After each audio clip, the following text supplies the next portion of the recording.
Good morning to everyone. So I'm audible. Yes, ma'am. Welcome. Ma'am session start பண்ணிக்கலாங்களா? Hemavathi ma'am. Start பண்ணிக்கலாம், no problem. Yeah. So shall I start? Ma'am, please wait, ma'am. We'll introduce you. Yeah. Good morning, participants and dear speaker.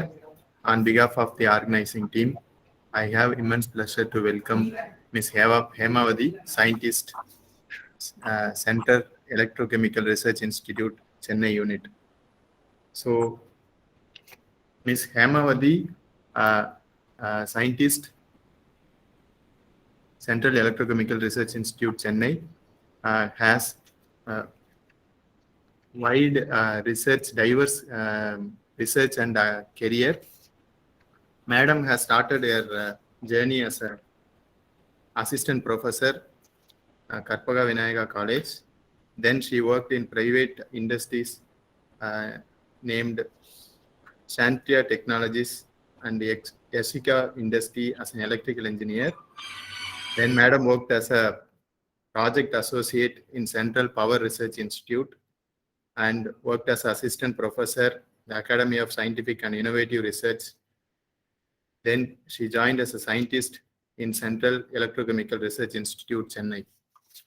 So she has a diverse career exposure, and her research umbrella incorporates lithium-ion battery packs, battery management system, PV connected energy storage system, electric vehicles, hybrid energy power generation, and sustainable energy systems, waste to energy conversion, EV recycling and battery recycling, wireless charging of EV vehicle. So under these topics, Madam has completed sponsored projects like development and demonstration of an adaptive protection scheme for distribution system under high penetration of distributed energy resources, funded by CPRI, Ministry of Power. Then she has involved in designing and development of 1 kilowatt solar energy storage system using commercial lithium-ion battery cells as a principal investigator, funded by CSIR, Central Electrochemical Research Institute, India. Then design and development of battery management system for lithium-ion battery pack in hybrid energy storage system. And she has ongoing projects, CSIR Innovative Center for Next Generation Energy Storage Solutions as a team member, funded by CSIR India.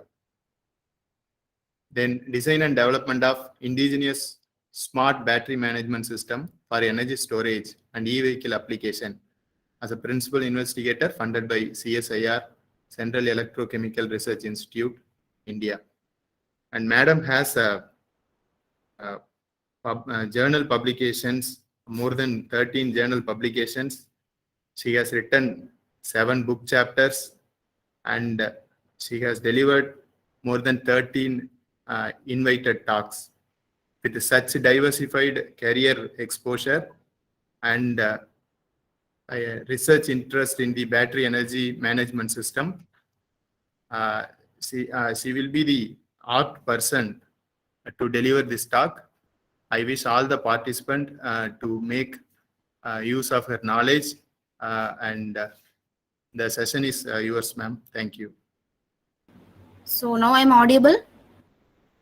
Yes, you are audible, but screen is went away. Yeah. Now I will share the screen.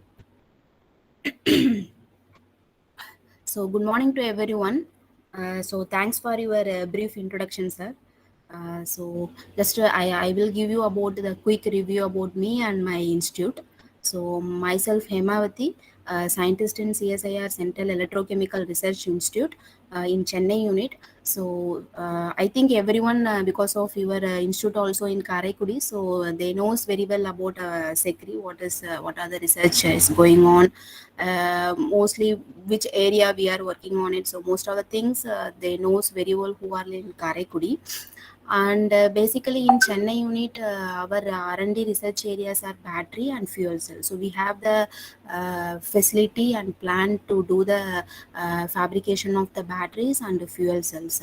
And apart from this R&D, we are developing the prototype of battery management system and battery pack for electric vehicle applications. So there are different areas we are working, but all the areas in relevant to the batteries. So for example, hybrid energy storage system, so combination of the solar based electric vehicle, so everything it should be connected with the batteries. So these are all the energy management and controller design. So these particularly these electronic um, R&D parts. So from my side, I am working on it. So coming to the point, so here I am going to present the few background of battery management system for EVs.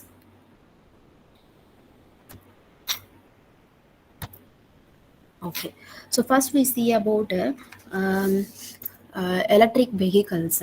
So why we are like looking electric vehicles, and why we are already we have a good facility of like internal combustion engine vehicles. So that is we have a good atmosphere, everything the good transportation is there. But why we are moving into the new technology? Because of if everyone moving into the practically, if we are moving to the new technology, that is not initially everyone we can't adapt based on the cost wise, performance wise and feasibility wise. But why the government they are putting the more and more like uh, concern about EVs. Why? So the major concern is the carbon dioxide emission. So because of comparing with all the scenarios, the typical passenger vehicle emits about nearly 4.6 metric ton of carbon dioxide per year. uh, that is not only carbon dioxide, because of there is a basically if you are releasing the carbon dioxide, it's like we are generally called as a greenhouse gas. So the buildup of carbon dioxide, and not only the carbon dioxide, other greenhouse gases like methane and nitrous oxide, HFC. So these are all also causing the earth atmosphere to warm and resulting in changes to the climate, and we are already starting to see today. And so one, how we can prevent or how we can rectify these issues. So we are moving into EV or an obvious more for future transport. EV can reduce the emissions that contribute to climate change, and which improve the public health and reducing the ecology damage. Even EVs also, when we are charging the EV, still we are facing the problem in India. We don't have a we have started to develop the good infrastructure for charging the vehicle, but still, even if you are considering the carbon dioxide emission, if you are charging the again, if you are charging the vehicle EV from grid, so again there is a some it should be some carbon dioxide pollution scenario will come. So therefore if you are charging the EV using some renewable energy like solar, wind, so which is also minimize the emission even more. So therefore these EVs are powered by the rechargeable batteries and most essential device in EV. So therefore even you can see here the global scenario in 2018, nearly 69 million cars sales, that is cars means ICE engine vehicle, and in 2019 it's reduced to nearly 64 million. So the reason is due to the increasing of the EV sale. Okay, so if EV sale will increase, definitely the ICE engine vehicle sale definitely will reduce. Even the government also some initiation they taken for two wheeler and three wheelers. They are giving some uh, uh, they are giving for the two wheeler OEMs and three wheelers OEMs, the government mentioned to stop the production of ICE engine vehicle. It's not completely stopped, but that type of initiation also is taken in our India. Because of you can see in our India nearly 75 percentage of the vehicles are two wheelers. Okay, comparing you can see in the other countries, mostly in other countries four wheelers are very high, but in our India, due to the economical reason, Nearly 75% of the vehicles are two-wheelers, and the next stage is three-wheelers. Like three-wheelers means goods, tempos, share autos. So these are all 4% of the total number of vehicles. And after that, if you are moving into the four-wheeler, so four-wheeler also there is two different four-wheelers are there. One is the economical four-wheelers and premium four-wheelers. So economy four-wheelers you can say 12%, and premium is very less, 2%. So based on this scenario, first our target we have to make a transition in two wheeler. If you are make a complete transition in from ICE to two wheeler EV, so there is a uh, uh, like you can see the big you can see there is a lot of carbon dioxide emission, you can reduce it. That is a big scenario you can see in two wheeler comparing with other vehicles. Even other comparing with other vehicles, you can easily taken into the transition in two wheeler. That is a very easiest, and that is the initial way you can do it for other vehicles also. So even you can see the EV share in 2023 percentage, in maybe in future prediction is 2023 it's 7 percentage, 2025 10 percentage, and 2030 28%. So these are all the prediction how much EV share will be happen in our India. And next we see about the EV subsystems. So um, basically the electric vehicle, comparing with the internal combustion engine vehicle, electric vehicle the counterparts is quite flexible. This is because of the absence of intricate mechanical arrangements that are required to run a conventional vehicle. So, for example, in an EV, there is a only one moving part called the motor. So, it can be controlled by different control arrangements and techniques. So, even if the motor needs a power supply to run, which can be from any array of sources. In EV, you can see we are using the batteries. Primarily, we are using the batteries, and now there is a different scenario is there. Like people are using the hybrid energy storage system, battery with supercapacitor or battery with fuel cell. So there are different energy storage devices we are using based on the application requirement. And therefore you can see here an EV can be considered as a system incorporating three different subsystems. So electric propulsion system, energy source subsystem, and auxiliary subsystem. So first, the energy source subsystem, which includes the source, which type of energy storage device we are using. It's refueling the system and the energy management system. And the propulsion system, it's considered the electric motor, power converter, controller, transmission, and the driving wheels as its components. And the next auxiliary subsystem. So auxiliary subsystem is a like it's which consists of auxiliary power supply, temperature control system, and the power steering unit. So you can see these all the subsystems. There are these. This is the primary subsystem in the EV vehicle.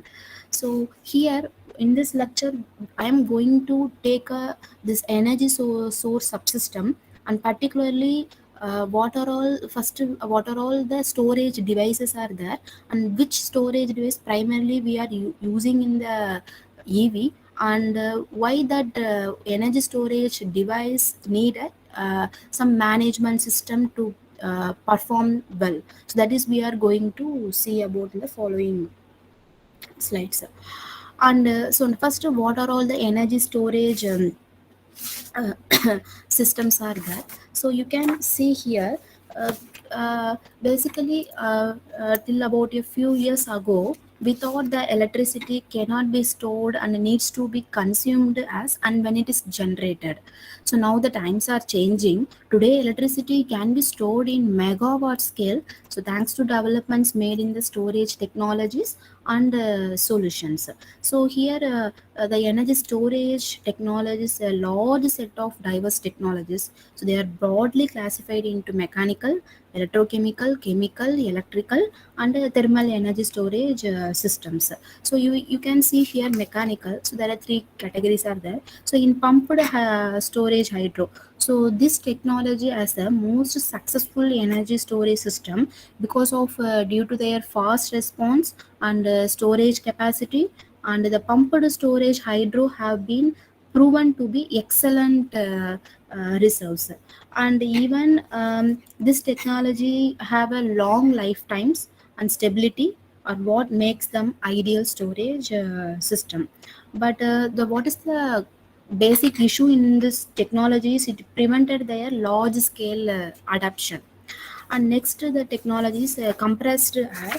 So this technology is based on the conventional gas turbines and store the energy by compressing the air in an underground storage cavern. So this technology also have a large capacity, but the disadvantage have the very low round trip efficiency, and also this technology have some limitation in the geographic locations.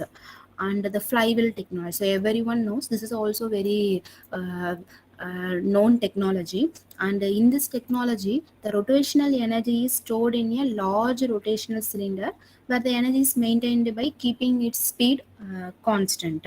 So even we can use any transmission devices used to accelerate or deaccelerate the flywheel by supplying or extracting the electricity. So this is we can change the speed based on the how much amount of energy we are stored, based on that we can and the speed also will increase.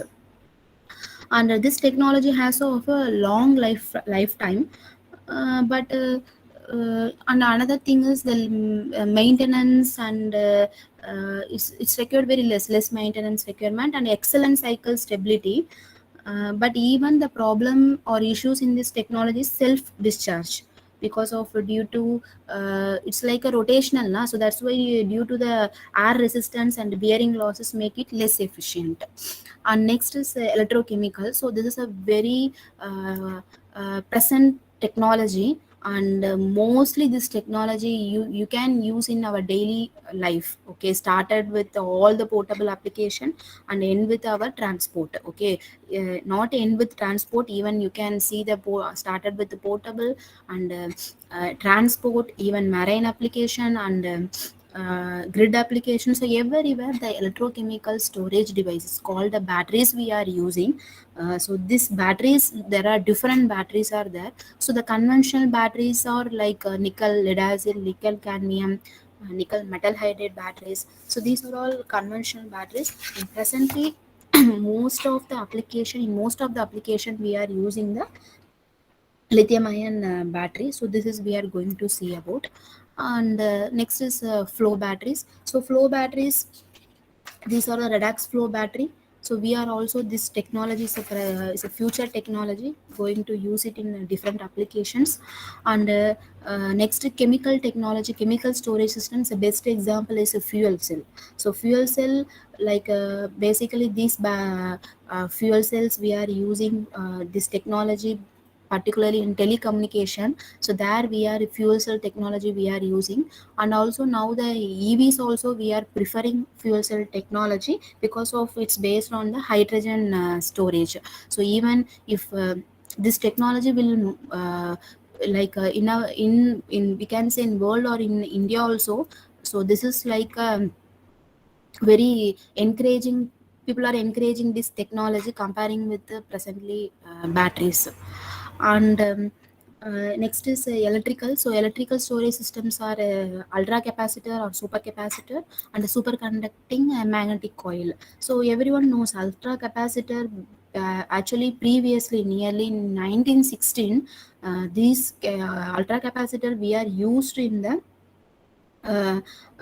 it's used for the backup for computer memory we used. Then now presently we are using in the high power application, wherever high power is required, there we are using. For example space application, air grabs. So there we are using because of it have a very long time and can withstand lack of cycles. That is the biggest advantage of supercapacitor.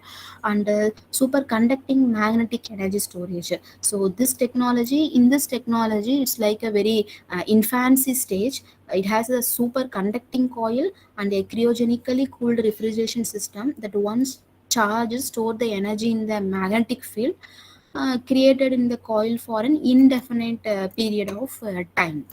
And the next, thermal storage. So thermal storage also we are using here some hot water or cold water or some ice storage to store the heat and use for later. So it's like a very this technology is for basically where we are using is means it's like important for integrating large scale renewable energy as a concentrated solar thermal technology. So there we are using this type of thermal storage energy storage system. So now particularly here we are going to see about electrochemical storage like batteries we are going to see.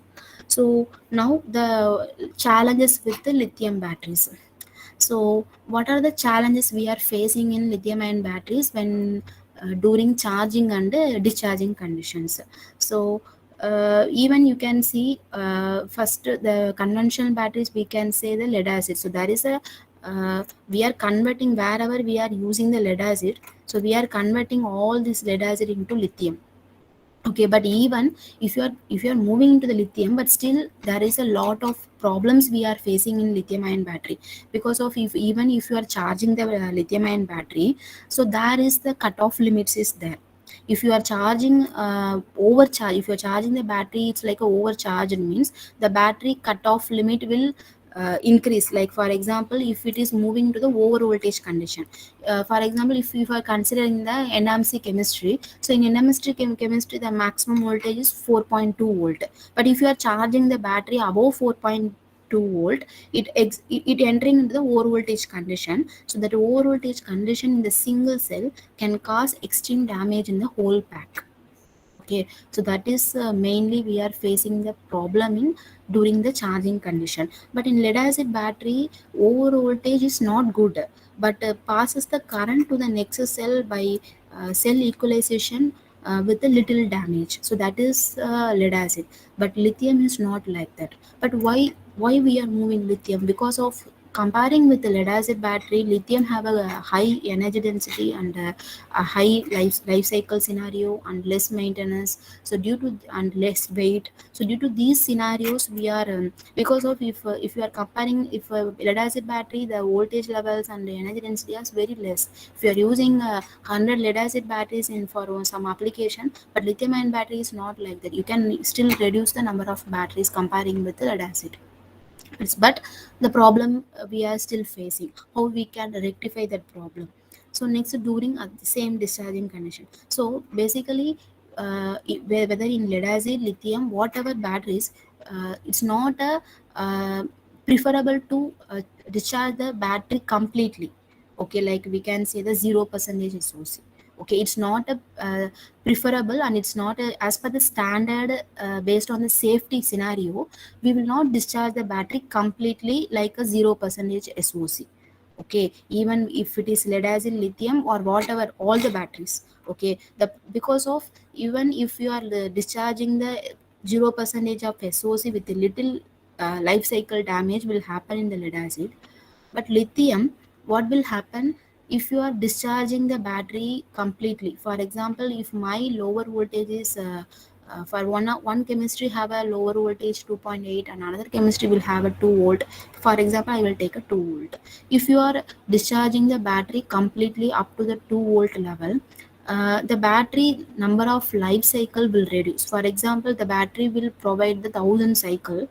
Okay, if you can maintain the 80 percentage of depth of discharge, or 70 percentage, 70 to 80 some depth of discharge, if you can maintain, you can get the 1000 cycles. But if you are discharging the battery completely, even if, completely, if you completely discharging the battery again, if you are charging the battery, means you will not get that much life cycle. The life cycle will reduce.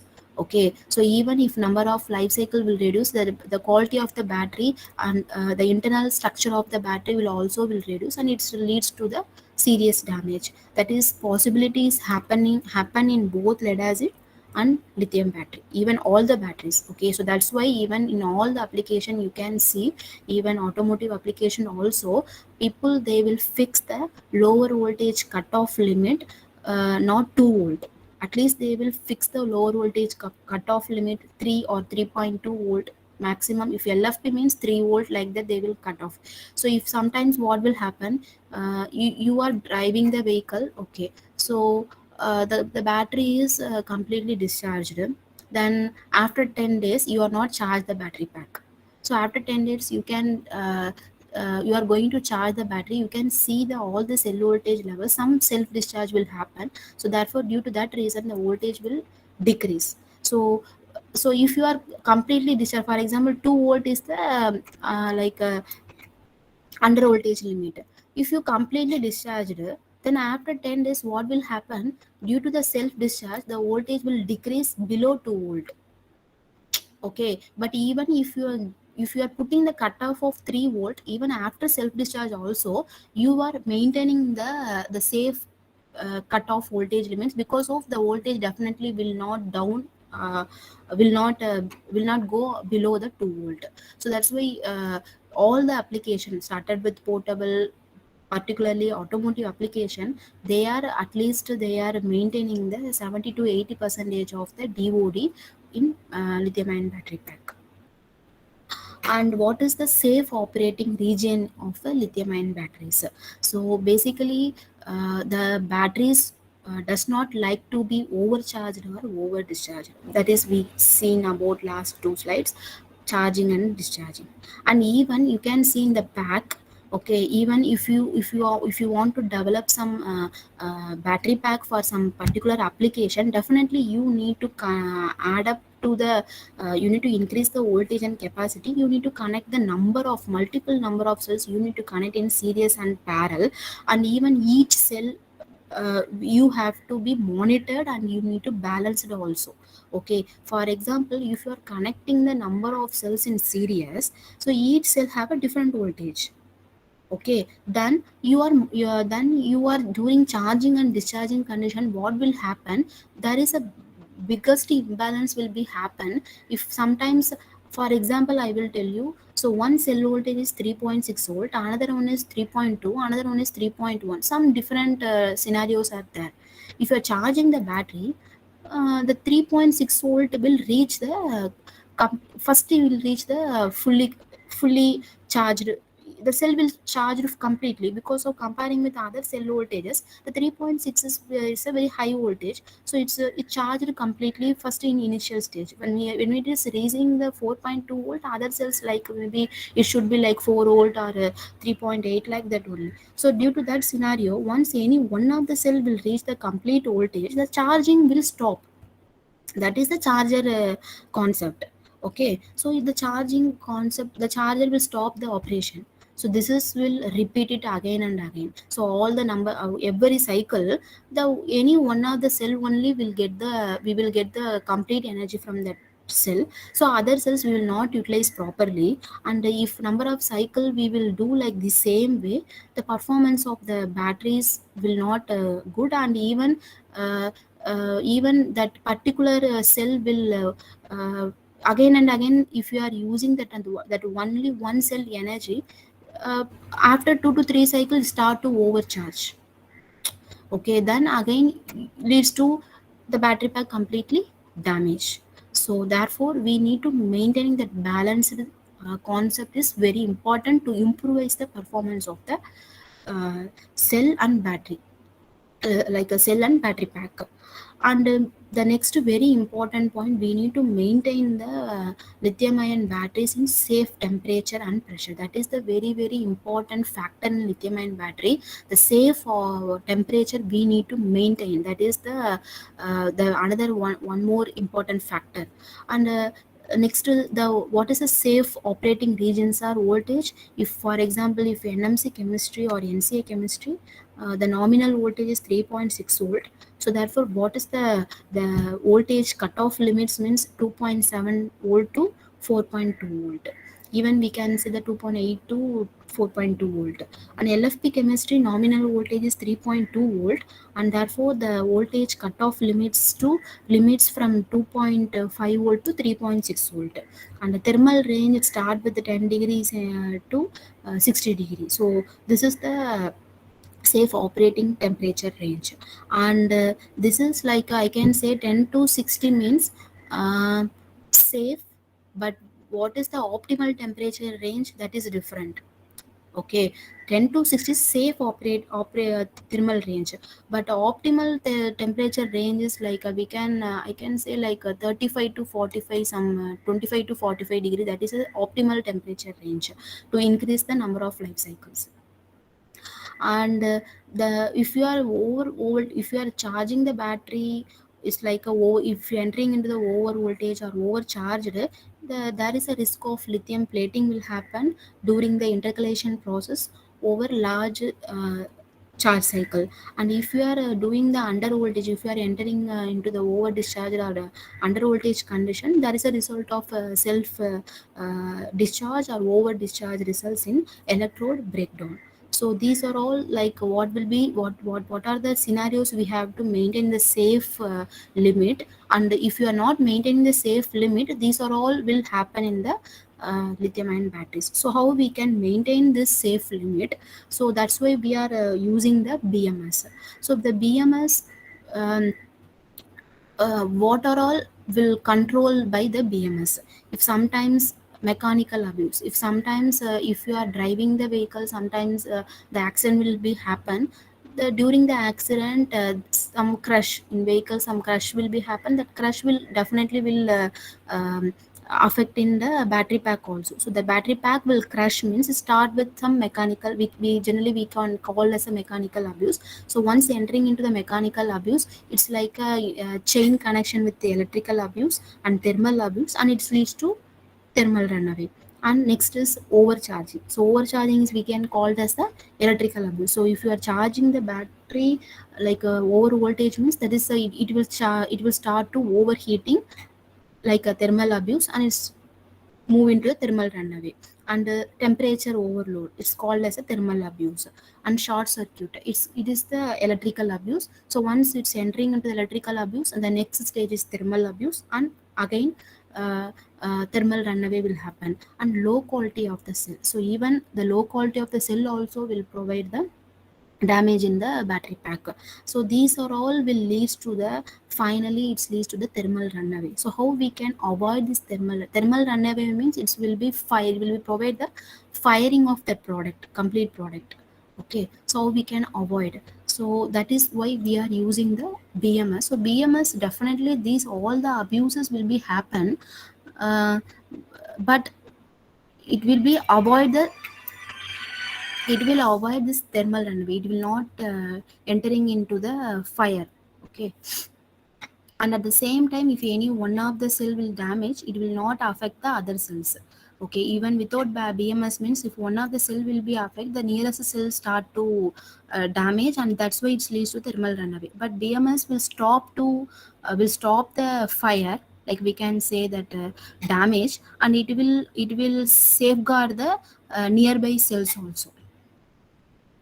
And next, what are all the important functions of the BMS? So that we can categorize it into the two different functions. So the first is we can say the basic function, another one is the advanced functions.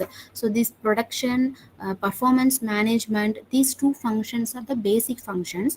And balancing and state estimation, interface and auxiliary application related, so these are all we can call as the advanced functions. So basic functions, you can see it provide a protection against short circuit, overload and overcharge, too deep discharge and overheating. So these are all the scenarios. If this any one of the scenario will happen, the BMS completely protect the battery pack. What is the first the BMS will take the action if any one of the scenario will happen? First, it will provide the indication to the user. Some fault is there. Where the fault? Even if over voltage fault, it will provide the first indication of some over voltage fault is there in cell. Like that, they will first give the indication to the user. Okay, and after that, what is the this is the in first stage, first it will be giving the information to the user, and next stage it will take some action. What type of action it will take? It will stop the, or we can say it will isolate the battery pack from whether charging or application device. So due to that scenario, you can due to that scenario you can protect your application also. If for example in vehicle also, even if you are looking some over discharge or overcharge, some over voltage or under voltage, or some even some temperature increase, if these are all some fault will be happen, the BMS immediately take a action to isolate the battery pack from application. Okay, so if over temperature, for example, if it reaches the 55 degrees centigrade and it give the 55, it's showing some fault in the BMS. That is the type of programming we did in a BMS. If it is reaching 55, I need to provide the information to the user as the fault. Okay, so that time of programming we did in the BMS is the user will get the information that fault first indication and where is the fault and what is the fault, everything the user will get the information. And second stage, automatically the BMS isolate the battery pack from application. And what is the next stage means it's cool down the battery pack. Okay, using some external uh, cooling technique, or even if you keeping it like some ideal means it's somewhat it's cool down it. Okay, so if when we entering into 40 or 45 degree, so then the fault will clear, and after that it will start to charging or discharging process will happen. Okay, so this is the production will taken by the BMS. And the next, performance management. Performance management, what are all features we can monitoring to know the performance, so how the battery is performing based on the current, temperature and voltage. So these are the uh, basic parameter we can monitor, basically the monitor by the user. And this power safe mode, so which is what is the mode of in basically BMS in which mode, whether it is charging mode or discharging mode or ideal mode or fault mode, these are all you can get. And even power safe mode means sometimes if you are not if you are not charging the battery pack, you are not discharging the battery pack, that time it should be ideal mode. That time the BMS and moving into the sleep mode to reduce the to save the power. And next, balancing. So balancing, I already said the balancing is needed because of multiple cells we are using in the battery pack. To enhance the performance of the battery pack and to get the complete energy from the all the cells means the balancing is definitely needed. And the state estimation, so state estimation is the it's like a very advanced technique. There are different types is there. This technique we have this state of charge and state of health estimation. So this estimation of this type of parameters will provide the battery performance in a very accurate way to the user, what is happening in the battery and whether how many cycles I can use it, and what is the health of the battery, still how many cycles. Anyway, if you are purchasing the vehicle, they will provide the information this much cycles you can use. Okay, but is it true whether we can use it that much cycles? Whatever, if some anything some fault will be happen, you can't use that much cycles. Okay, so that is the indication of state of health. Okay, so you will get that indication, you know how many cycles you can easily predict how many cycle you can use it in the future. Okay, and that future prediction, some algorithms we are using, how we can how many numbers we can how many number of cycles we can use it in the future. And interface like how status display, communication and the data logging, these are all the I can say the additional features or advanced features. So status display means you can use some display board to you can the user can see monitor the data. And communication, basically the RS-485 and for energy storage means the RS-485 and the some advanced communication are using. And for e-vehicle the standard is we are using the CAN communication. And data logging, so even if you want to analyze the performance of the battery pack, the data logging will definitely helpful. So you can get the historical data, and from that historical data you can do these type of estimations. And auxiliary application related, apart from these technologies, the additional some features we are adding, for example contact control, cooling control, and pre-charge. So this pre-charge circuit, basically you can see in the BMS some pre-charge and pre-discharge circuit is there.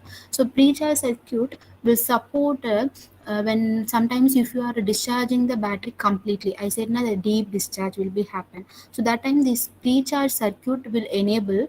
Okay, if you want to charging the battery, if you are completely discharge the cell like 2 volt, up to 2 volt you discharged, then you want to charge the cell, but the battery is fully discharged 2 volt. So that is if you are charging the cell, that time the pre-charge circuit will enable, and it will not allow to charge the cell. Okay, the first the pre-charge circuit will enable it, and it will provide the very small amount of the current, like it will provide to the cell and to coming into the cutoff voltage.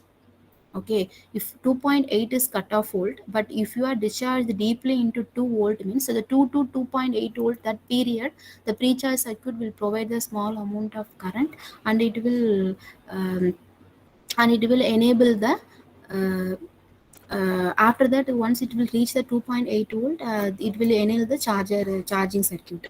Okay, then after the charging will happen. So this type of uh, production will provided by the pre-charge and the pre-discharge circuit. And contact control means sometimes for grid application and some other high voltage or high power application, we will provide the high amount of current. Okay, for example 200 300 amps like we are providing means, we will not use the MOSFET, we will use the contactor, like that we will use it. So there we need some control algorithms to control the contactor. And cooling control same, apart from internal the BMS anyway will monitor and provide the controlling of the temperature. But apart from these things, if you are using the n, like I can say like thousands and 2000 and up maximum, if you are using the above thousands of the cells, definitely we need a cooling, external cooling arrangement like air cooling or liquid cooling. And this type of cooling arrangement definitely needed to maintain the temperature of, to maintain the uniform temperature in the all the cells. Okay, and first we see about cell balancing. So cell balancing, I already said the why the cell balancing is required to achieve the maximum efficiency of the battery pack, and to increase the life cycle of the battery pack, and to protect the battery from getting permanently damaged. So like this is some example picture. So there is no water, and some amount of water is there, it's a full of water. Okay, and this is the same scenario in battery also. Okay, if anyway, if voltage or state of charge, we can say any parameter, if it is not balanced, it is not equal value. Okay, so again and again any one of the cell only will get the provide or will get the power, and others will not, we will not utilize the more energy from the other cells. Okay, so this will, what will be happen, definitely the life cycle and the efficiency of the battery pack will reduce it.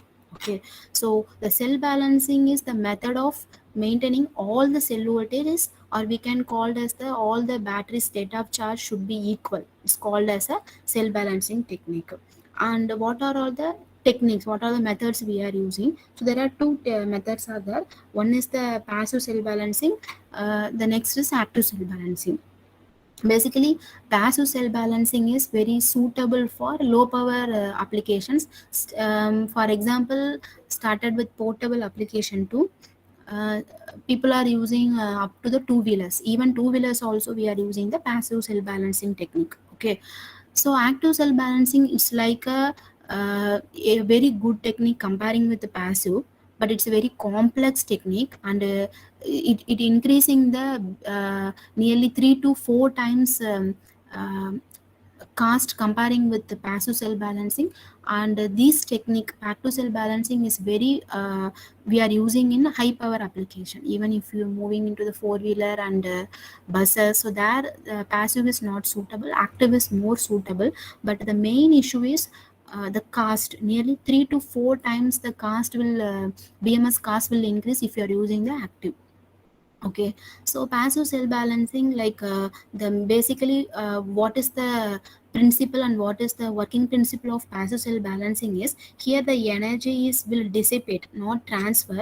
The energy is dissipate from the higher cell through switched resistor or switching resistor, we can say. Okay, some MOSFETs which will be used in series connection of the resistor. So through the resistor we are dissipating the energy from the higher cell. Okay, so therefore what will happen, if you are using the resistor means definitely some heat dissipation will be happen. Okay, so here uh, the energy is wasted, or energy is moving into the in the form of the heat. Okay, so that's why due to that heat dissipation we are not using this technology. This technology is not preferable for high power application. As At the same time, the passive cell balancing is only support in charging condition, not in discharging condition. So as weak cells are discharged to balance, takes time to full charge. Okay, so if you, even why we are using this technology means still it's supportable up to the some up to the low power applications in the passive cell balance is supportable because of how much current, how we can reduce this heat dissipation. We are using very small amount of current, using maximum 100 milliamps per ampere hour we are using. So 100 milliamps, the small amount of balancing current only we are using it. So that's why it's a very safer side, we are using this type of technology in low power applications. And active cell balancing, in this technology we are transferring the energy from higher cell to lower cell to reduce the energy loss. So transferring of the energy means we are using here capacitor or inductive distribution. So therefore different uh, methods in there in active cell balancing. It started with, first we use the inductor. Okay, through inductor we are transfer the energy. Because of transferring of the energy means somewhere stored, after that only it will transfer. So some storage element only will happen, will include in the active cell balancing. So there are capacitive and the inductive distribution. So first started with the inductive based and sorry, first was the technique came capacitor based and inductive based, and now we are transformer based, and now in the DC to DC converter. Okay, so DC to DC converter, flyback converter, forward converter, and even then recently the more the recent converters, like for example the flyback forward combination. So these type of converters we are using in the active cell balancing to enhance the performance of the balancing technology. And even we are here transferring the energy, so that is we are not using any dissipation element. So that is less heat as energy not wasted. And even we can charging the fast. Because of passive cell balancing we are using 100 milliamps current, so it takes some time to balancing a cell. But here active cell balancing we will use it higher current, 1 amps, started with 1 amps and 5 amps, 6 amps, like that we are using. So it can charges the battery pack very fast. And even balancing will happen in during charging and discharging conditions. So here you can see in this picture, before balancing there is all the cell voltages are different. So after balancing you can see we are in the higher cell voltage. We here dissipate the energy into the equivalent to the VC3, and VC2 is also high cell voltage. So this is also dissipate the energy into equivalent to VC3, and V4 also comparing with VC3 high cell voltage. So this is also dissipated into the energy and equivalent with the VC3. Okay, and even here after in active cell balancing is not like that, we are transferring the energy. So transferring the energy, it should be maybe in adjacent cells, and sometimes what, it's based on which technology you are using. Okay, so the transferring of will happen into the adjacent cells or from VC1 to VC4, whatever. But what is the circuit you are building, based on that the transferring of the energy will happen, and it will provide the equivalent of the equivalent energy. Okay, and this is the passive and active cell balancing methods. And next is cell production or fault management. So even what are all fault is happening, so due to that fault what is the consequence and action, and what is the final result. This is we are going to see here. You can see this is some temperature minus 60 to 10. During this duration of temperature condition, the cell entering into the over current, over voltage, low temperature. Even if it is low temperature, the lithium plating will happen. Low voltage anode dissolution happen, and over voltage overcharge and overheating will be happen. Over current will tends to overheating. So these are all entering into the next stage will be entering into the BMS, or a separator will shut down and it's ends to the short circuit. And even if you are entering into uh, like even if you enter into 60 to 80 and 120 to 130, so these are all very higher voltages. So during this condition, if you happen the over temperature, these are the over temperature, so this leads to SEI layer breakdown.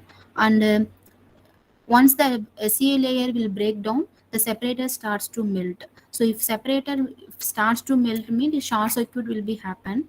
Okay, so short circuit will be happen, means happen, then it's next stage electrolyte will be breakdown. So electrolyte will break down, which consequence to flammable gas released, and it will be develop the some pressure buildup, and possible rupture will be happen. And finally it leads to the cathode material breakdown. If cathode material will break down, means it's release some oxygen, so the buildup of oxidation of all the cell components is leads to the thermal runaway. Thermal runaway means it's start with the fire. And this is will be happening if you are entering into the 180 to 190 degrees centigrade, means the cell definitely will start to fire. Okay, so but the cell is not directly entering to this temperature. The cell, the level by level only. If level by level the one by one the components will damage, the finally it's entered to the fire. So wherever, if you are controlling this temperature, means you can't enter this portion, that is will did by BMS. And what is the optimal, so then that's why we need a thermal management. So what is the optimal range, which temperature we need to maintain to avoid the thermal runaway? So here you can see to operate between 10 to 60 degree, so it's a safe operating range. And the BMS will monitor the temperature of ambient, cell temperature and pack temperature. You will get all the user will get the information of the temperature, even all the temperature. Like even sometimes now the few companies, they are providing the temperature sensor for all the cells, and few companies they are keeping the sensors in the different location of the pack. So there are different techniques they are using, but anyway we will get that information of what is the temperature of the pack. And based on that we can maintain that safe region of the temperature. And even if you if that is a main criteria, and even if you are getting the more life cycles, we can use it. And next the production techniques. So how the production techniques, even we said the over voltage, over short circuit, and overcharge, discharge, over voltage, under voltage, over current, overheating. So these are all like will happen in the battery, but how we are protecting using the BMS. Okay, so here you can see this is the basic block diagram of the BMS. So here just the this is the pictorial form of the battery, and we are connecting to measure the voltage. We are connecting the voltage comparator, and this is for temperature comparator, and current. So current we are measuring through the RSense resistor. So these are all the logical and gate drives. So here this comparator first will sense whether the voltages are within a limit or not. First it sense by this all the comparators, and once it will be within a limit only, it will allow to MOSFET to enable charging and discharging operations. So here there are two MOSFETs we are using. One is for charging operation, another one is for discharging operations. So first the BMS, first it will check whether everything in a safe condition. After that only it will allow the operation. Okay, so this is some simple block diagram. And so overcharge and discharge production. So the cells can be damaged when the voltage of the cells is too high or too low. So that's why we are using the FET MOSFET we are using. are added to protect against to overcharge and over discharge condition. Even sometimes the battery enter into the over voltage. We can say, for example, above 4.2 volt means immediately the BMS provide the information to the user and stop the charging operation. Okay, then what is the next stage? Next, it will do what is the next process means it will allow the discharging operation to taken that over voltage into the cutoff limit. Then after that only, if you want to charge again means you can charge it. Okay, but this is a scenario will happen during overcharge and discharge production. And over voltage and under voltage production. So this is I already said. You can see in this graph. Uh, so first, what is happening here? First, the BMS measure the voltage. Okay, so this is the over voltage threshold limit, over voltage hysteresis. This is the under voltage limit. Even if the cell entering into the over voltage, so this is the limit, but it is entered above the limit. Okay, so some delay is happening and it recover that voltage. So that is, we will give some delay. It will not immediately, it will recover. So that's why I said it will allow, it will disabling the current flow. Okay, so even once it reach the over voltage, disabling the current flow, and it will recover the voltage into the within a limit, and after that only it will start the operation. Similarly, the same process you can see here. The cell enter below the under voltage, so you can see the UVP, that is under voltage point. And after that some recovery delay is there. So during that condition, it stop the discharging process, and it will provide a small amount of current to charge the battery to entering into the within a limit. So that is basically will happen in the BMS. And next to overcurrent production. So overcurrent, basically the primary reason is maybe if you are using the defective charger. Because of BMS, we will provide that what is the maximum current we need to use. Okay, for example, I have one battery pack. I have some that I am giving that production limit up to 10 amps. So I can use it up to the 10 amps of the current in charging the battery. Okay, so anyway the BMS definitely, if you are charging the battery pack like 15 amps, definitely it will not allow.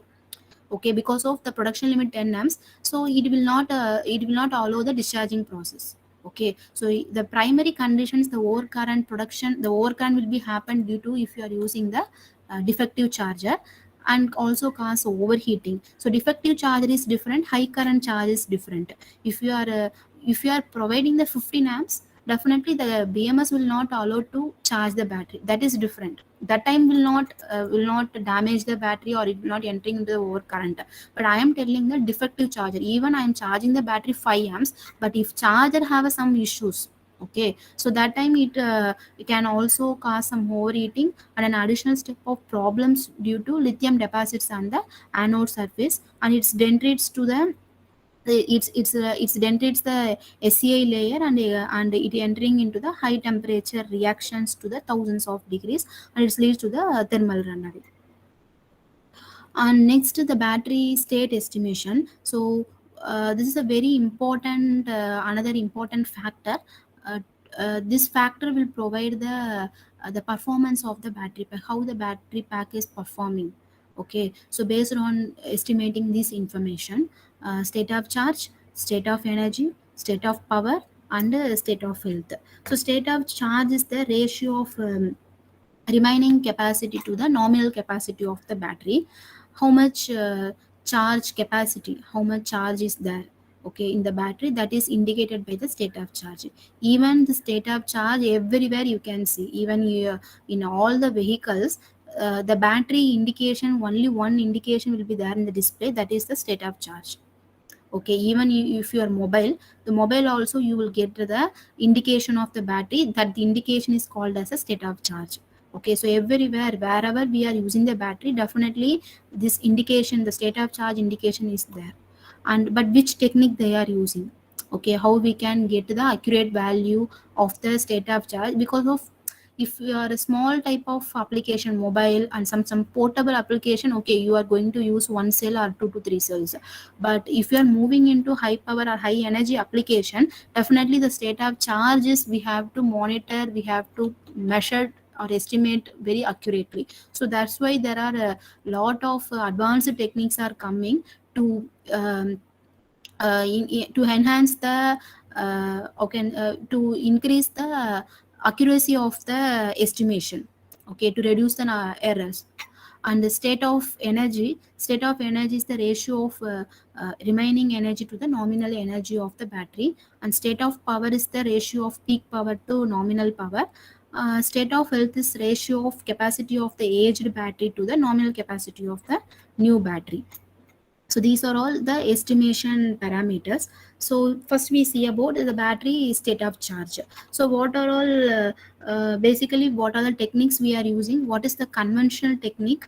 So basically the conventional technique, how much remaining capacity is there in the battery divided by the nominal capacity of the battery, is called as it's like the basic equations of the SOC.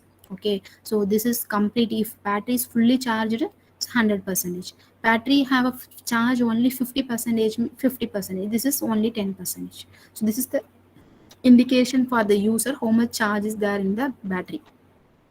And what are all the methods? So first very older and traditional technique is coulomb counting. Okay, and after that even the coulomb counting is not a accurate technique, we can say, because of if coulomb counting technique, the initial value of the SOC should it's provided by the randomly. If because of the coulomb counting technique, some equation, so in that equation the initial value of the SOC is um, the initial value of the SOC is like we need to keep it random value. For example, if you are calculating the equation, so based on that you will randomly keep 50 or 60, start with 50 or 60. So due to that reason it is not giving the accurate value. For if you are using only one cell, just fine, okay, it will give us some range value, okay. But if I am using the multiple cells, this coulomb counting is not suitable one for using for high energy or high power applications. And OCV characteristics translation, so these are all the modeling technique. If based on the open circuit voltage value, you can modeling the SOC. But in practically this technique is not very complex techniques taken into the practical method. But if you want to do the modeling, there the OCV we can use it. And the Kalman filter technique, so this is presently we are using, even practically few of the companies they are using the Kalman filter technique to estimate the SOC. But even if for example if in lithium batteries there are different chemistries are there, and each chemistry have a different level of voltages. So for example, if you are taking the NMC chemistry, for that NMC chemistry you have to modeling the battery, and you need to use this Kalman filtered adaptive optimization technique to calculate the SOC. And you need to then you need to reduce the uh, error value. That is mainly we are doing in the Kalman filter. If you are moving into the another chemistry, again you need to do that modeling. Okay, so that's why this technique is practically adaptable, but every time you need to do some modeling and you need to develop that structure, then after that only you can take it into the practical consideration. So that I can say that there is some loop is there. So what is measuring the SOC, we need to compare again and again the loop to take it into the accurate value. Okay, so that is the main part in the Kalman filter. So what is the advanced and what is the future technologies, machine learning algorithm, like a part of artificial intelligence. So that is present, and maybe presently few of them they are using, and this is the future technology. Even because of machine learning, it's not based on the you no need to you no need the knowledge of the battery, whatever chemistry we there is no need of knowledge of the batteries. Okay, so it's based on complete the data, how many data you have. Based on the data you can train the data and you can test the results. Okay, so whatever chemistry. Okay, so that is the main in the machine learning and artificial intelligence. Even you can predict the what is the future health of the battery, what is the how many cycles I can use it in future. Okay, that is we can predict in the predict using machine learning technique. And next, battery state of health. So battery state of health is like how many cycles, it's like if number of cycle will increase, battery starts to deteriorate over time. So therefore state of health is proportional to the degrading capacity of the battery as the battery ages. So definitely this estimation is needed. You have to predict the number of cycles or what is the aging of the battery. So these are all we need to know. Means this SOH, definitely we have to do the estimation. And the cycle aging, calendar aging, and SOH in we can say the simple terms. If 10 Ah battery at 4.2 volt fully charged has 66,000 C, it's like 100% SOC. And if battery ages, if CC count is 18,000 C at 4.2 volt, the health of the battery is considered as a 50% SOH. So what are the factors are depending upon the SOHs are like capacity degradation and internal resistance. Very very important point, internal resistance. So internal resistance is one of the very important factor to determine the state of health of the battery. And other advanced features. So apart from these are all other very we can say these are all advanced features. And one another the future technology, we can say that. Okay, the presently BMS will come with communication, different communication. This communication will provide the information to the user, how much feasibility is there and how much flexibility is that the user will get all the information. So that's why these additional features are adding. These are all for the user consent. And first is weak cell tracking. So weak cell tracking, I already told, it's related to the SOH only. So when internal resistance is higher, the cells tends to show higher voltage faster and depletes charges faster, and tends to charge and discharge faster than other cells. It holds low capacity. And history logbook. So history logbook tracking the charge and discharge cycles, and these are all can be used for SOH estimation. And communication channels, we are using the CAN communication, UART communication. And if even we are upgrading into the Wi-Fi and Bluetooth technology. So these are all present and future communication channels. It's based on this is also which application you are using. So there, whether you need a Wi-Fi technology, or otherwise you need any mobile app, you need to see the data. So otherwise you need a CAN or UART. So these are all based on the client requirement. And what are all the topologies, BMS topologies? So basically centralized, modular, distributed, and master slave. So centralized BMS means we will use one complete prototype. Okay, where that in that complete prototype all the production features, monitoring features, communication protocol, everything in the complete one single board, that is connected through the all the multiple wires, connected to the cells through multiple wires. And the modular technology means it's like a few controllers we will use it, few BMS board we will use, each handling certain number of cells with communication between the cells. And next, distributed is like we are installing the BMS board for each cell. Okay, and with only communication cable between battery and controller. And master slave technologies. So one master means only one board as the master, and slave means multiple slave boards. So here one master control is connected to the slave, and the slaves are connected to the cells. For example, basically in slaves board we will develop all the production and monitoring features, and maybe the master board will communicate with all the will develop the communication protocol for every slave board, and also from slave to slave board. So all the information will provide into the master board. So basically which presently what are which one we are using means centralized and master slave. For low power applications we are using centralized board, and if you are moving into high power application or high energy applications, we are using the master slave concept. So, and these are all the applications started with the mobile, laptop, and e-cycle and e-scooter, and we are using different places. Started and end with the grid. Thank you. So, any queries? Participants can unmute yourself for asking any queries or doubts, or you can post it in the chat. The first question is a battery life cycle. Um, this is based on this information will provide you the battery manufacturer. For example, if you are purchasing one Samsung battery, okay, so in 18650 battery, there is a data sheet is there.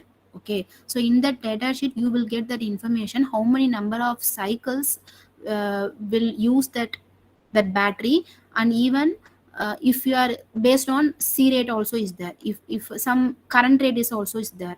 If you are using this standard current rate means you can use this much cycles, for example 1000 cycles. But if you are using this current rate means uh, you can get this much only life cycle. So these all the uh, details you will get from the battery data sheet.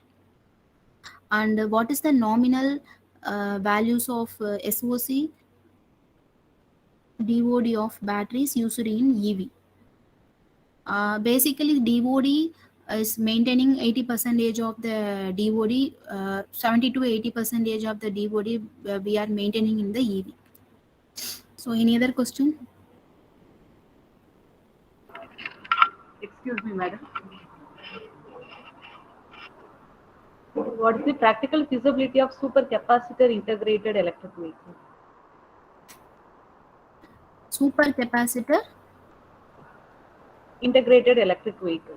You said the electric energy can be stored in supercapacitors. Say, actually, you are asking about hybrid energy storage system. Yes, So, yes. in hybrid energy storage system, for example, if you are using both battery and supercapacitor, so the role of supercapacitor, for example, the application EV. I'm taking a EV. I'm using this technology in EV. The role of supercapacitors, in EV there is a uh, there is two different currents are there. One is a continuous current, another one is a pulse current. If you are starting the vehicle, and sometimes if you are suddenly more torque, if when you are giving the more torque in the vehicle, that time you will generate some pulse current. So that pulse current will support by the supercapacitor, and the battery will support the continuous current. So what is the major thing of battery and supercapacitor? What is the difference between battery and supercapacitor? Means battery have a high energy density, but supercapacitor have a high power density. Okay, there is some differences there. That's why battery have a high energy density but low power density, but supercapacitor have a high power density, low energy density.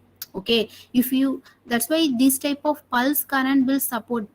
Basically the battery will give a uh, will provide a long, will support for long period of time. Okay, but like if you are moving into the supercapacitor, the supercapacitor, you will get the power within a seconds, like high power, high pulse. So there is a difference. It will provide a long life cycles, long period of time the supported by the battery, but a very less period of time means the supercapacitor will support, and with higher current. That is the main definition of high energy density, high power density. Okay. Thank you. Basically the best example I can say apart from EV, space application I can say it. Okay, so space application, when we are so a lot of pulse current we will use. Sometimes a satellite when we are irrigating, so that time we will provide the pulse current. So that is the pulse current means, for example, continuous current 50 amps, pulse current 500 amps, 1000 amps. That much difference also is there. That if 1000 amps I need to give in within a second, within a second or 30 seconds means that particular scenario the supercapacitor will support. Ma'am, we have a few more questions in chat. uh, Shall I read it for you or? no, no, I will read it. Okay. Fast charging techniques used in EV charging. Yes. Um, yes, we are using. For example, I will tell you one example. So, the two-wheeler ether energy. two-wheeler. So there they are providing the both fast charging and the slow charging. So they are providing the charger. You can charge the vehicle in your home. So that concept is slow charging. It takes 4 to 5 hours to charge the battery pack. So that is called as a slow charging. Then fast charging. So they are providing the charging station. Some few distance they are providing the charging station on road. Okay, so there you can wait up to 4 to 5 hours. So there they are providing the fast charging technique. Even fast charging also, you can charge the battery pack up to 80% within some hours. Even fast charging also they are telling 1 hour, 1.5 hours, up to 2 hours they are telling the fast charging. Still no, I'm started with the 30 minutes to 1 hour we are telling about the fast charging. Okay, but even the battery, if you are charging the battery up to 80% as the concept of fast charging, and 80 to remaining 20% it takes a time. Okay, so fast charging means like you can charge the battery within a 30 minutes, but not you can't charge that within a 30 minutes you can't charge the battery fully, not 100%. You can charge the battery up to 80%, like we can say the CC. And if it is entering into the CV, it takes definitely some time, at least 1 hour time to complete the charge. Half an hour to 45 minutes take to complete the charge. So therefore fast charging is not completely charging the battery. You can charge the battery within a minutes, 15 to 30 minutes you can charge the battery up to 80%. Ma'am, which cell balancing method gives a trade-off between accuracy and balancing time? Cell balancing method gives a trade-off between accuracy and balancing time. So it's like a active cell balancing, we can say, comparing with passive. The active cell balancing giving the fast balancing time. Okay, we can balancing the cell very fast, and it should be also accuracy means I can say both passive and active, I can say both. But balancing time, I can say fast balancing time provided by the active cell balancing technique comparing with the passive. Accuracy is based on how you are designing. Okay, that based on that only. And the cell balancing based on voltage SOC, which is most promising for EV BMS. We are asking about type of cell balancing, or basically we are using for low power EVs. Okay, up to the two-wheeler, even I can say three-wheeler also, we are using the passive cell balancing technique. So it's based on the passive cell balancing technique, and we are, if you are moving the high power application, we are using the active cell balancing, and the present technology is the converter technique. Okay, in the present research R&D area is working on active cell balancing in DC to DC converter. Dear participants, if no more questions, we can thank Madam. Madam, am I audible? Yeah, thank you, sir. Thank you, everyone. It's nice to meet with everyone. So thank you. Yeah. Thank you, Madam. Thank you for your valuable presentation. You have really given shed some lights on the battery management system and some important research concepts. And since you are from the battery research background, we have gained a lot of knowledge. Thanks for your valuable time. Thank you. Next session will begin by 2 p.m. Participant can register their attendance and feedback, and you can join by 2 p.m. Thank you. We will share the feedback link shortly. Small announcement to the please listen. Note down that slight change in the program schedule. In Thursday afternoon session, the Friday afternoon session, both are changed. Thursday afternoon to afternoon session and the Friday afternoon session, both sessions are interchanged. So there is a slight change in schedule. Please note it down. In case the announcement is not clear, there is a change in the schedule, and participants will be intimated with the updated schedule shortly.